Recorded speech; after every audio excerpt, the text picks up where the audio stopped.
Muy bien, muy buenos días para todos. El día de hoy vamos a realizar entonces un debate donde el tema central a tratar es la política de la deliberativa, trabajado desde Habermas en su texto un concepto procedimental de democracia, factibilidad y validez.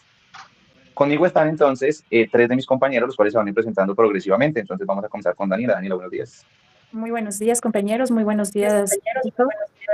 Mi nombre es Daniela Verde Soto y yo soy licenciada en Ciencias de la Comunicación Social. Domingo. Buenos días a los compañeros y al profesor también. Mi nombre es Domingo Yogo, soy de Guinea Ecuatorial, tengo licenciatura en Filosofía e intervengo como profesor en un colegio en secundaria. Gracias. Vale, Yasmeiri. Buen día, Yasmeiri Meregildo, psicóloga de profesión. Actualmente laboro como analista de reclutamiento. Perfecto, muchas gracias. Y mi nombre es Marco Antonio Parra, yo soy de Colombia y soy docente de educación secundaria. ¿Vale? Entonces, para que nos vayamos poniendo a punto, vamos a trabajar tres preguntas principalmente, en las cuales cada uno de ustedes intervendrá. El orden es el siguiente, va a intervenir primero Daniela, luego Domingo y luego Yasmeir. Si alguno de ustedes desea hacer alguna réplica, desea hacer alguna contraargumentación, levantan la mano que aparece como herramienta en la aplicación y yo les voy a dar el turno luego de que todos los participantes ya hayan hablado. Segundo, tienen 1 minuto 15 para hacer su intervención. Yo les voy a ir avisando cuando les queden 10 o 15 segundos. Les voy a decir quedan 10, quedan 15, para que ustedes vayan optimizando de pronto el tiempo de la exposición de su idea. Y además de eso, pues recordarles que los micrófonos deben estar apagados y solo van a estar prendidos en el momento en el que usted vaya a generar la intervención, ¿vale? Bueno, muy bien. Yo quiero entonces en este momento comenzar con la primera pregunta para que sea Daniela quien nos ayude a responderla en el primer momento. Y dice, ¿puede decirse que los argumentos políticos están orientados a la eficacia retórica y han de valorarse, por tanto, desde ese punto de vista? Los argumentos políticos deben ser evaluados no solo por su eficacia retórica, sino por su capacidad para promover un consenso racional. La retórica tiene un papel fundamental, pero no debe reemplazar la razón y el diálogo deliberativo. Habermas sostiene que los argumentos legítimos deben ser aceptables para todos, sin coerción, buscando siempre un consenso racional. Los argumentos que se presentan deben ser fundamentados y racionales, no simplemente persuasivos o emotivos. Autores como Miller y Sen reconocen que la importancia de la retórica, pero afirman que la deliberación debe basarse en las razones justificables y pluralistas donde se escuchen las voces de todos. Un claro ejemplo fueron en las campañas electorales del 2021 en Ecuador, donde la prevalencia del discurso populista y promesas sin fundamento evidenció cómo la retórica vacía puede eclipsar la deliberación racional, afectando la calidad de la democracia y la legitimidad de las decisiones políticas. Muchas gracias, Daniela. Bueno, vamos a escuchar a Domingo. Bien, mi intervención va a la dirección de Daniela, pero con una objeción personal. Habermas no orienta ni evaluar sus argumentos políticos a la eficacia de la retórica. Él piensa que hacer retórica por retórica, es decir, utilizando todos los recursos moralmente aceptables o no, con el único objetivo de salirse con la suya a cualquier coste, como la perspectiva retórica que presenta el sofista Gorgias, eso no garantiza la libertad, la inclusividad, la transparencia ni la correcta racionalidad de los acuerdos alcanzados. Habermas orienta y valora sus argumentos políticos desde la perspectiva de una racional, como decía Daniela. No obstante, personalmente opino que los argumentos políticos de Habermas, no estando orientados a la eficacia de la retórica, favorecen de forma indirecta esta misma eficacia, en el sentido de que, en pleno diálogo intersubjetivo para consensuar, cada sujeto pretende mostrar la pertinencia de su punto de vista, y esto se consigue evidentemente con una buena capacidad retórica y lingüística. Gracias. Muchas gracias, Domingo. Entonces vamos a escuchar a Yasmeiri. Bueno, desde el punto de vista de Habermas, apoyo la opinión de mi compañera Daniela, porque Habermas lo que establece que los argumentos políticos no deben estar exclusivamente orientados a la eficacia retórica, sino a la construcción de un consenso racional a través del diálogo público.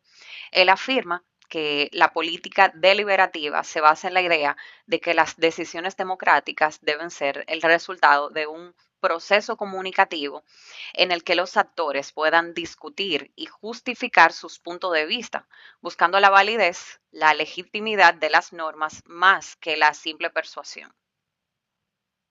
Muy bien, Yasmeiri. Muchas gracias. Bueno, yo por mi parte defiendo la idea que sí, los argumentos políticos están orientados hacia la eficacia retórica para que sean funcionales a nivel global y por ende deben valorarse desde ese punto de vista, desde el punto de vista retórico. Se hace con la intención de que la interpretación no sea subjetiva, ¿cierto? Hace que haya mayor eficacia en esos argumentos políticos, pero pues en este caso debe tenerse cierta capacidad retórica para poder interpretarlos y en cierta manera ser participativo desde una política deliberativa, es lo que en este caso yo opino. ¿Alguno de ustedes desea realizar alguna otra intervención correspondiente a esta pregunta?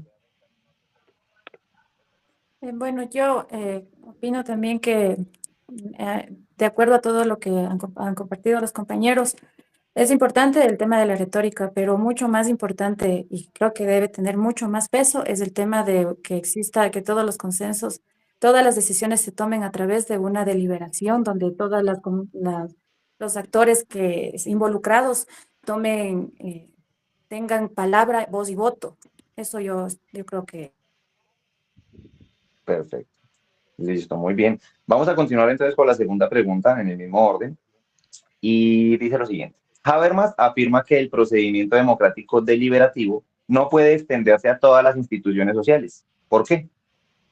Que no deben extenderse a todas las instituciones sociales porque solo las decisiones que afectan a la comunidad en general deben someterse a este tipo de deliberación. Otros ámbitos como las empresas o las familias tienen sus propias dinámicas que no requieren deliberación pública.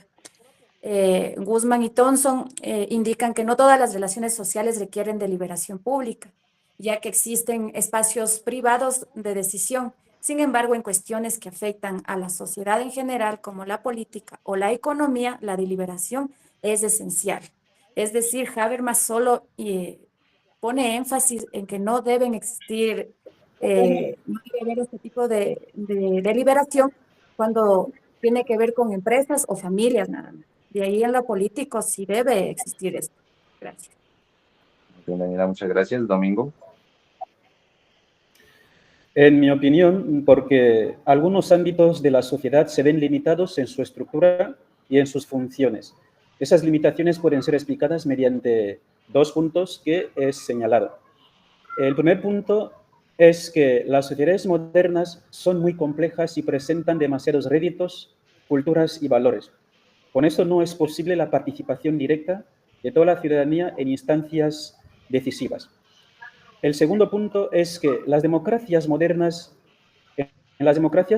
hay un sistema de diputación.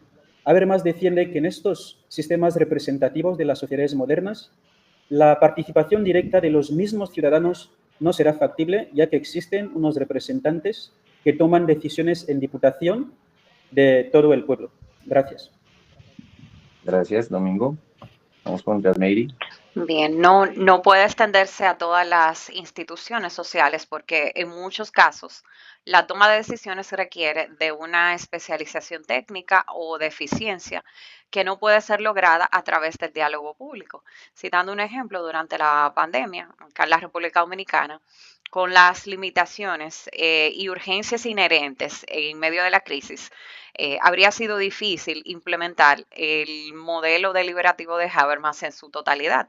La rapidez de las decisiones y la necesidad de priorizar el conocimiento científico frente a la opinión pública hubiesen dificultado la construcción de un consenso deliberativo en este contexto. Sin embargo, ese enfoque podría tener un papel importante en la reflexión y la toma de decisiones políticas post pandemia. En momentos como estos, que las condiciones permitan un debate más amplio e inclusivo. Muy bien, gracias, Jasmeiri. Sí, definitivamente apoyo cierto punto de vista de ustedes en el contexto, digamos, de donde la cantidad de participantes afecta, ¿cierto? El hecho de que haya siempre una política deliberativa en cualquiera de las instituciones sociales. Eso uno. Dos, la posibilidad de los intereses propios de quien conforman ese grupo. Y Habermas a la final también habla de que nosotros generamos algún nivel de aceptabilidad para ciertos representantes, para los que representan mis ideas, y sean ellos quienes conformen un grupo más pequeño para tomar esas decisiones en una política deliberativa, y es por ende que no se puede aplicar a cualquier institución social actual. Domingo levantó la mano, bien pueda siga. Sí, gracias por la palabra. Quería dar una pequeña aportación a la intervención de Yasmeiri y a la de Marco Antonio. Bien, un enfoque intermediario sería la deliberación en contextos de urgencia. Se debe encontrar este equilibrio que permite la toma de decisiones rápidas sin abandonar completamente los principios deliberativos que presenta Habermas. Alguna propuesta sería, pues, el concepto de delegación temporal que defiende el filósofo John Locke con el poder prerrogativo. Dice que este concepto permite al Ejecutivo actuar al margen de la ley en situaciones urgentes y extremas siempre que sea en beneficio del pueblo.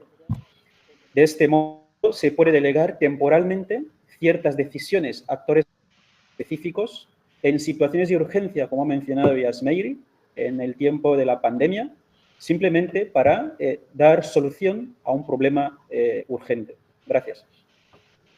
Perfecto, muy bien, muy buen aporte. Daniela Verdeso también levantó la mano.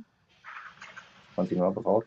Yo concuerdo con Domingo, puesto que, claro, no en todas las instituciones sociales se podría aplicar este tema deliberativo, pero hay que tomar en cuenta que cuando incluye a muchas personas, a la colectividad en general y beneficia o perjudica, bueno, tomar decisiones solo se podrían hacer en un contexto de urgencia, más no en un contexto en el que tal vez un representante crea que está bien, pero tal vez para la colectividad no es lo más justo. Entonces, por ese lado, yo creo que es lo que más Habermas se apega en este sentido. Gracias. Perfecto, muy bien, muchas gracias. Bueno, dando continuidad, entonces vamos a pasar a la tercera pregunta. En el mismo orden vamos a contestarla. Y la pregunta dice, ¿qué puede aportar un modelo normativo de democracia deliberativa de Habermas a la realización de la democracia en las sociedades actuales? Daniel.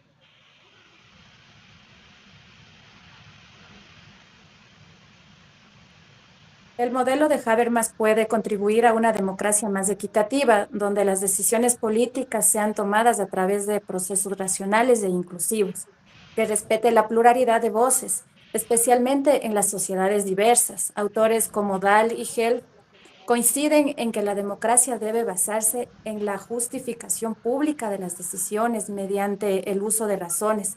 Esto permite a la participación activa de todos los sectores sociales y garantiza una toma de decisiones más justa.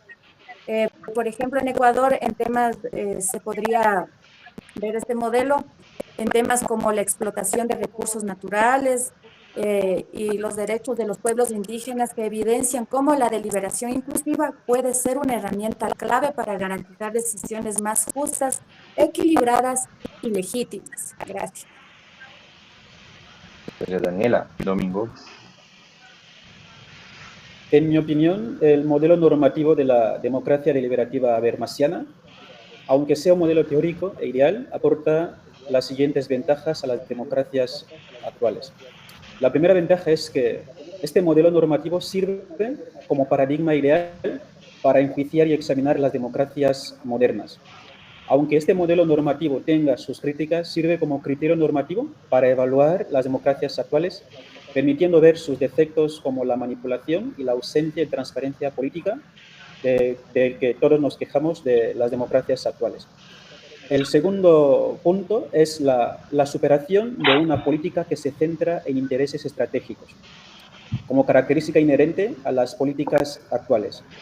Frente a esa característica, Habermas propone una convergencia hacia la deliberación, promoviendo una política más ética, orientada al bien común y basada en el diálogo, razonamiento y aceptación. Gracias.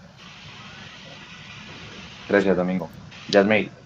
Bueno, llevándola al contexto actual de la República Dominicana, acá el gobierno, las decisiones se han basado siempre en un sistema democrático representativo, donde el presidente y los funcionarios toman las decisiones a través principalmente del Estado, del Congreso o del Poder Ejecutivo. La participación es limitada, aunque hay elecciones libres y se permite participación ciudadana en las urnas. Los espacios de diálogo son casi inexistentes. Entonces, a través de este modelo deliberativo de Habermas, ¿qué podría hacerse? Ampliar estos espacios de deliberación pública, donde puedan opinar expertos, grupos de la sociedad civil, organizaciones no gubernamentales y ciudadanos en general. Tomando un ejemplo puntual, la propuesta de la reforma fiscal de octubre del 2024 no contó con el consenso de la población en general. Se dieron varias situaciones, explotaron las redes sociales, los medios de comunicación, los ciudadanos en contra de esta reforma se hicieron especie de propuestas frente al Congreso, donde personas durmieron incluso en casita de campaña, y al final, pues el presidente no tuvo más que retirarla del Congreso. Entonces, él que expresó en su discurso que entiende que la propuesta de ley de modernización no cuenta con el consenso necesario para ser aprobada y que un verdadero gobierno democrático no teme a enmendar cuando escucha al pueblo, porque escuchar es un signo de fortaleza. Perfecto, Yasmeire, muchas gracias. Bueno, evidentemente entonces el aporte a la sociedad actual, ¿cierto? De este modelo normativo, pues genera mayor participación de los involucrados en la práctica de las leyes reguladoras, pues son los mismos participantes que de manera empírica y a partir de los sucesos opinan sobre si está funcionando o no, que va mucho de la mano con lo que dice Yasmeiri. Todos aquellos que generaron una queja hacia lo que les impusieron, entonces son ellos quienes validan si es beneficioso para ellos o no. Pero también me apego mucho de lo que dice la socióloga Della Porta, que es una socióloga italiana, donde dice que la democracia deliberativa, para que existan condiciones de igualdad, inclusión y transparencia, debe ser un proceso comunicativo basado en la razón, capaz de transformar las preferencias individuales y alcanzar decisiones orientadas al bien público. Me apego mucho cuando dice un procedimiento comunicativo basado en la razón. Es decir, para ser participativo en un proceso deliberativo, sí o sí debe hacerse de una manera razonable, actuando con unos ideales que sean no particulares, unos ideales que sean grupales, y aparte de ello, después de haber analizado cualquier tipo de situación desde sus ventajas y sus desventajas, que fue lo que pasó en lo que nos contó Yasmeiri en el caso de que hicieron, de pronto acamparon, colocaron su queja, hicieron un movimiento pacífico para poder tumbar aquellas leyes que no les convienen. ¿Alguien quiere generar algún aporte más a esta pregunta? Perfecto. Listo. Vamos a pasar acá para que le demos de pronto un toque más hacia cada una de las regiones que representamos acá. Y dice lo siguiente: identifica algunos problemas o situaciones actuales a los que se puede aplicar la problemática que señala el texto de Habermas. Daniel.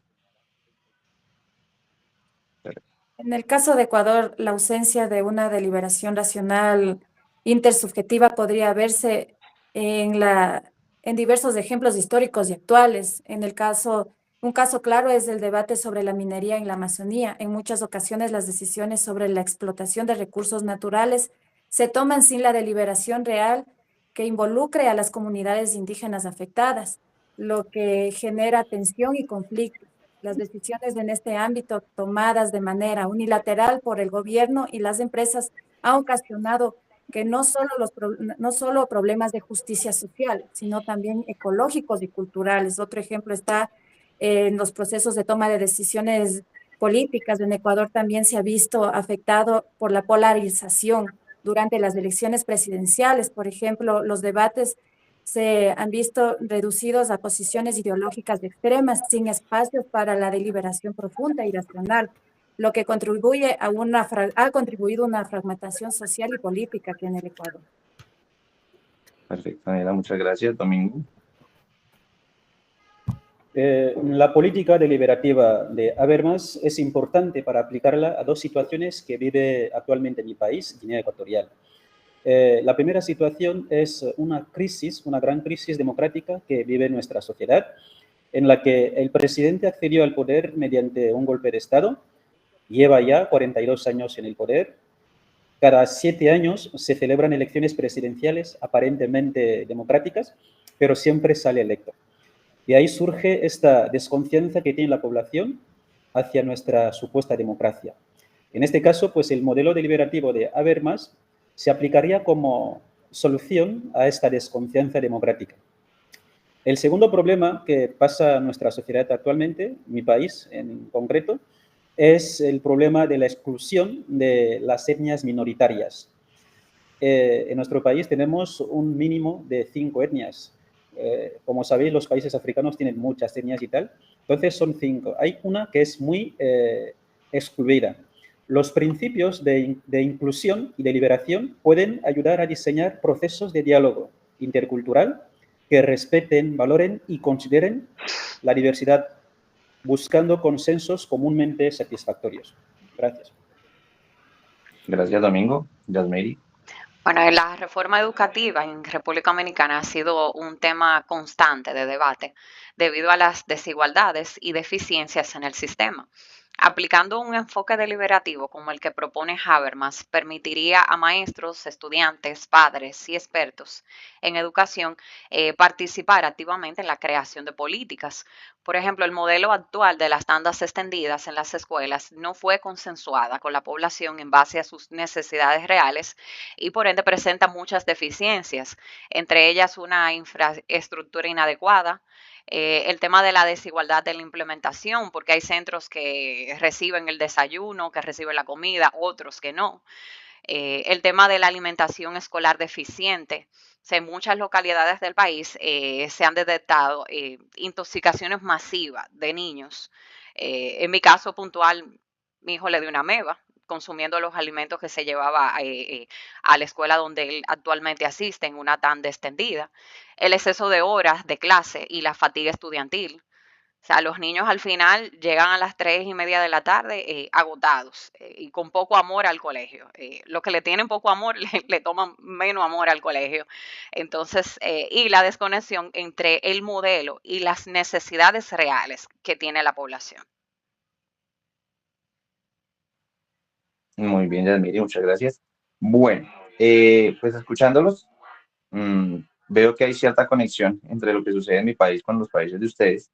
Tengo cierta conexión con lo que dice Daniela, por ejemplo, con lo de la explotación minera, que definitivamente no se ve ningún tipo de política deliberativa ahí, sino única y exclusivamente intereses personales que de una u otra manera están conectados a los gobiernos actuales, porque todos se van a ver beneficiados desde ahí, menos las personas que están cerca de, porque al acabar con esos recursos naturales, pues están acabando ciertas zonas que enriquecen a una nación, ¿cierto? Desde la parte de donde cada uno de ustedes lo ve. Segundo, pues con lo que dice Domingo, de la cantidad de años que tiene el poder un presidente, acá pasa algo similar, donde acá se maneja el poder de izquierda y de derecha. La presidencia se la han venido pasando entre los políticos de derecha y hasta hoy, hasta esta época, hasta este gobierno, que es el de izquierda, cuando ya el gobierno de izquierda tiene la posibilidad de manejar los recursos de una nación, empiezan a descubrir como todas esas ollas podridas. Por ejemplo, acá en Colombia ya se descubrió lo de la minería ilegal y quién daba sus permisos, ¿cierto? Se llama minería ilegal, pero tenían permisos del gobierno de derecha. Entonces el gobierno de derecha es detractor del gobierno de izquierda, que es el que está intentando hacer las cosas bien, está intentando colocar las cosas a punto, pero bien lo dijo el presidente actual, 4 años no van a ser suficientes para limpiar toda la podredumbre que viene desde gobiernos anteriores, ¿cierto? Y en el caso de Yasmiri también, lo de la jornada única, 7 de la mañana, 3:30 de la tarde, los niños lo único que van a conseguir es cansarse de estudiar, ¿cierto? Y también con otra vertiente que es muchos de los profesores actuales que tiene el Estado. Imagínense que un profesor acá del Estado se pensiona a los 70 años, ¿sí? Entonces, pues díganme, ustedes, por ejemplo, ¿con qué gusto un profesor de casi adentrándose a los 70 años va a tener un horario completo de 7 a 3:30? Entonces, Se va a agotar el docente, se va a agotar el estudiante, nunca le preguntan al docente ni tampoco nunca le preguntan al estudiante cómo se sienten en ese modelo educativo, porque acá el modelo educativo de Colombia son recortes de muchos países, allá funcionó esto, traigámoslo, allá funcionó esto, traigámoslo, pero, no, pero nunca lo hacen desde una política deliberativa donde a cada una de sus partes les preguntan qué tan beneficioso es. Entonces ahí se encuentro cierta relación. Ya con esto terminamos, no sin antes decirles que pues me encantó el hecho de haber relacionado mi nación con la de ustedes y haber conocido un poco más de ustedes y de su punto de vista. Les agradezco entonces mucho por haber estado acá. No sé si alguno de ustedes quiera decir algo. Yo, compañeros, Daniela. quiero finalizar con una, con una conclusión de todo lo que hemos hablado, ¿no? Y Sí. llegó al caso de que el modelo deliberativo de Harvard más promueve una democracia más inclusiva y equitativa. Los argumentos políticos deben ser evaluados no solo por la eficacia retórica, sino también por su capacidad de generar consensos y respetar la pluralidad.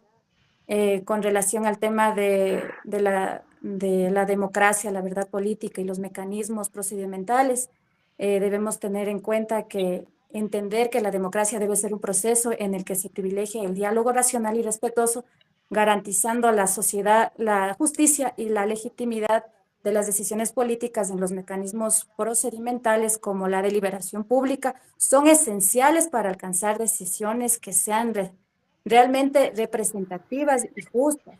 Por ello es crucial en el caso de Ecuador, donde yo vivo, que se adopte un proceso deliberativo más inclusivo en el que las comunidades indígenas y otros grupos marginados tengan voz en las decisiones políticas que afectan su futuro y sus derechos sobre los recursos naturales. Eso nada más, compañero. Muchas gracias. Okay. Vale, perfecto. Bueno, le voy a dar la intervención a Domingo y luego a Yasmeiri. Tenemos 2 minuticos para finalizar, entonces, el tiempo es de usted. Domingo. Gracias. En resumen, política deliberativa de Habermas, yo podría decir que esta política normativa plantea un ideal de democracia centrado en el diálogo y consenso racional, como fuerte compromiso con la inclusión y la participación activa de la ciudadanía. Este enfoque, a pesar de ser ideal, sigue siendo una referencia teórica clave en los debates sobre cómo mejorar las prácticas democráticas en sociedades contemporáneas. Entonces, se presenta como lo que es y lo que realmente debería hacer. Gracias.